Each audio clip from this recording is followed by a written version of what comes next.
এই সুইপারের বাচ্চা আমাদের ম্যাডামকে জড়াই ধরে তবাই আসিল।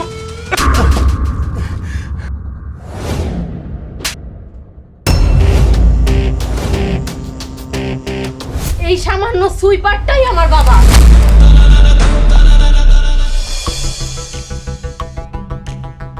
ম্যাডাম কাগজপত্রগুলো ঠিক আছে নাকি কিছু জানাইতেছেন না তো? আমি আপনার ফাইলটা চেক করলাম, আর বাকি কিছু কাগজপত্র দেখার বাকি আছে, সেটুকু আমি ম্যানেজার দিয়ে দেখিয়ে দেন আপনাকে রেজাল্ট জানাবো। শিওর। আচ্ছা ম্যাডাম, একটু তাড়াতাড়ি জানাবেন রেজাল্টটা। হ্যাঁ, ওকে, আপনারা আসতে পারেন। ঠিক আছে। আসসালামু আলাইকুম। ওয়ালাইকুম আসসালাম।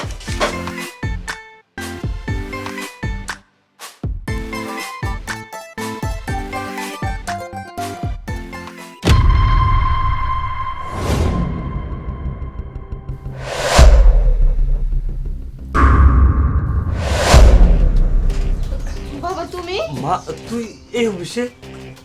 হ্যাঁ বাবা, আমি তো এই অফিসের নতুন ম্যাজিস্ট্রেট হয়ে এসেছি। মা আমি তো এই অফিসের সুইপার। তুমি সুইপার মানে বাবা? মা শুইস না, তারপরে ময়লা আছে তোর গন্ধ করবো। ছি ছি বাবা, এগুলো কি বলতেছো? আমি তোমার মেয়ে, তুমি সুইপার হও আর এর থেকে নিচু জাতের কোনো কাজ করলেও আমার কোনো সমস্যা নেই বাবা। তুমি আমার বাবা, আমি তোমাকে ধরবো না মানে? তুমি এগুলো কি বলো? মা শোন, আমি যে তোর বাবা এই অফিসে কারোর সামনে পরিচয় দিস না। আমি তো সুইপার, বাপ বলে পরিচয় দিলে তোর মাসে অপমান করবো, দাম দিব না, সম্মান দিব না। বাবা তুমি এসব কি বলতেছো? তুমি আমার বাবা, আমি এই পরিচয় দিব না মানে? তুমি আমার গর্ব বাবা, আমি সবাইকে বলতে রাজি আছি যে তুমি আমার বাবা।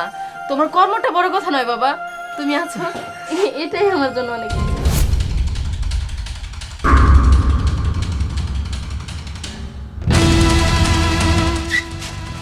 সুইপারের বাচ্চা তো কত বড় শাস্তি, আমাদের ম্যাডামকে জড়াই ধরছিস। বাবা ও শোনো, কি শুনবো কি শুনবো? আপনি আমার তোর কথা- মতো একটা সুইপারের বাচ্চা আমাদের ম্যাডামকে কিভাবে জড়াই ধরে? এই বাবা এই সুইপারের বাচ্চা।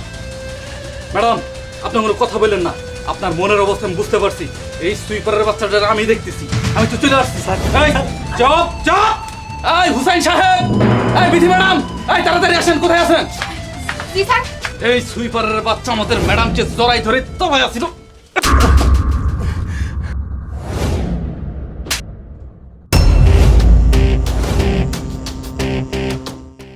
ম্যাডাম আপনি আমাকে মারলেন মানে? হ্যাঁ মারলাম, এই সামান্য সুইপারটাই আমার বাবা। এই সামান্য সুইপারটা সুইপারের কাজ করে করে আমাকে বিসিএস ক্যাডার পাস করিয়ে আজ ম্যাজিস্ট্রেট বানিয়েছেন। এই সুইপারটার জন্যই আজ আমি এই অফিস পর্যন্ত।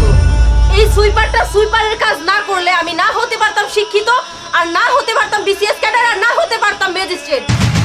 শুনুন, আপনাকে ফার্দার লাস্ট একটা কথা বলে দিচ্ছি, নেক্সট টাইমে কারো সম্পর্কে না জেনে না শুনে আর গায়ে হাত তুলবেন না। আর বাবা তোমাকেও বলছি, আজ থেকে তুমি আর এই কাজ করবে না, তুমি বাসায় রেস্ট নেবে। আর শোনো, কখনো কারো কাজকে ছোট করে দেখবেন না। ম্যাডাম আমরা আসলে বুঝতে পারিনি যে উনি আপনার বাবা। Shut up! তার মানে উনি আমার বাবা না হলে আপনি এই কাজটাই করতেন? ওহো, আপনি মানুষের সম্পর্কের উপর ডিপেন্ড করেন? বুঝতে পারলাম না। লিটু, আপনার উপর তো আমার অনেক বিশ্বাস ছিল। আপনি এইভাবে কাজ করতে থাকলে কিভাবে আমরা আগাবো? আপনি নিজের মেন্টালিটি চেঞ্জ করুন। আপনি এক সপ্তাহ বাসায় রেস্ট নেবেন, নিজের মন মানসিকতা ঠিক করে তারপর আবার অফিসে জয়েন করবেন। ম্যাডাম ভুলে গেছি। আউট! যান। মা তুই তো করে অফিসের স্টাফ করে সামনে আমার এত সম্মান দিলি। বাবা তুমি আমার বাবা, এতটুকু তুমি প্রাপ্য ছিলে বাবা।